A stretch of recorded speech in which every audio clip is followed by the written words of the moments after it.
Not all heroes wear capes, and some wear red bathing suits. In today's episode, we're just going to hang out and we're going to do a little bit of a story about the time when I saved a baby's life. Now, this happened maybe 7 or 8 years ago. Back when I lost all of my weight, as I was talking about in past videos, I ended up becoming a lifeguard. You know, you lost all this weight, you're in great shape, you want to spend your time outside during the summer, and you're only a kid, and one of the best jobs that I think that you can do when you're younger is lifeguard a pool. You get to hang out with all of your friends, and you get to meet new coworkers and friends over by the pool deck. There's always fun events that are going on at the pool, whether it be a birthday party, whether it be just a little fun, jump event, whether it be a cannonball or whatever it is, you get to be the person that watches that as a lifeguard. And not all pools are the same. There are some pools where you have to jump into the water and save people, much more than other pools. And I've definitely spent my fair share at pools where I've never had to save anybody's life or anything like that. And then I've also worked at other pools where there were tons of times where I had to hop into the water all the time and do spinal injuries. And there's been a couple of really scary stories that I ended up having to help out with, or at least I got the opportunity to help save someone from a bad condition.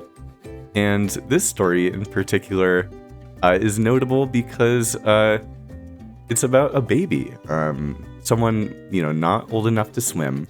I used to teach 3 and 4-year-olds how to swim, and that's about the age when you start learning how to swim here in the United States, if you didn't know that.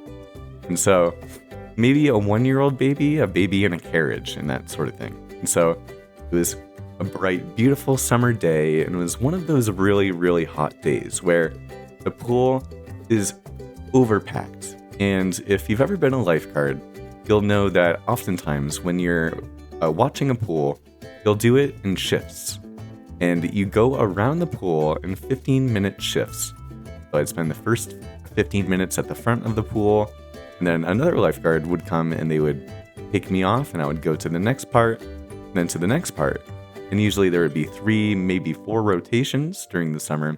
And then I would have a 15-minute lunch break, or a 15-minute little take a break from getting out into the sun and grab some water and gear up for the next 45 minutes to an hour, just looking at the pool as it's 95 degrees out and everyone else is having a good time, and you've already been there for 12 hours and whatnot.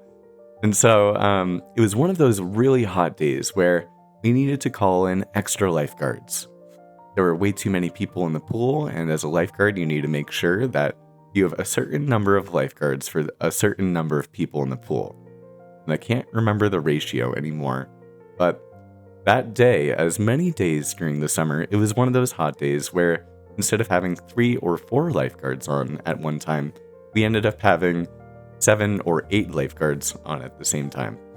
So imagine double the people in the pool, and it's already usually packed at this pool during the summer. And there's tons of fun events that are going on. There's a couple of cookouts, tons of parents kind of hanging out while their kids are watched by the lifeguards. And this baby, of course, was not swimming.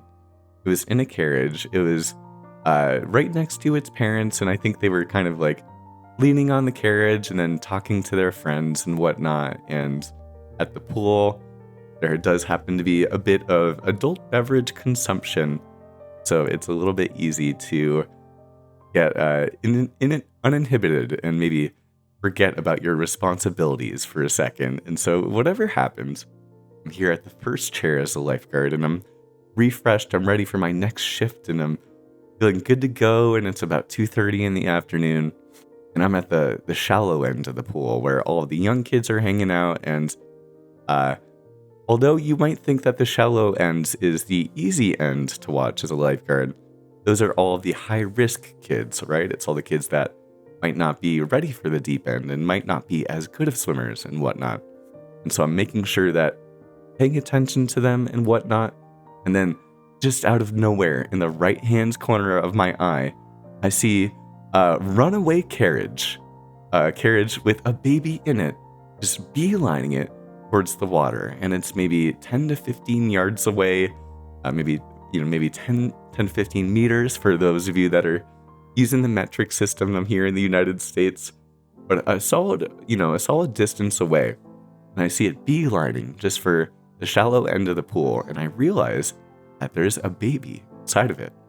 So I get up and I take my lifeguard tube and I sprint as fast as I can. And it was good that I was in good shape and I could get there so quickly, because just as I got there in the nick of time, as the carriage is immersing itself in the water and as the baby's face is just about to submerge under the water, I'm able to jump into the shallow ends and somehow grab the carriage just as the nose and mouth are about to go underwater, which would have been so detrimental. I'm not a parent myself yet, but it would have been so detrimental for such a young kid that, clearly was just kind of crying and sleeping in the carriage while the parents were hanging out. And so I'm not exactly sure what happened, if maybe the parents forgot to put the brakes on the carriage, or maybe something happened and it just started kind of rolling down the hill.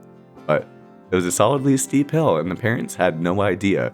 And so everyone, as I jumped into the pool and as I grabbed the carriage with the baby, the entire pool, all of these people, it's extra packed.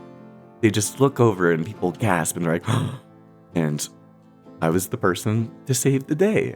And I was, parents were so happy and so thankful and so embarrassed, of course. But I had a blast. Being a lifeguard for many years, I have tons of other stories, a couple that are a little bit more dangerous than this one as well, too. So if you're enjoying this story type of style and you're enjoying getting to know me a little bit better as a person, definitely let me know with leaving a comment about what other stories you might want to hear more, and also consider leaving a like on the video. I hope that you guys have a great day, and I will see you soon.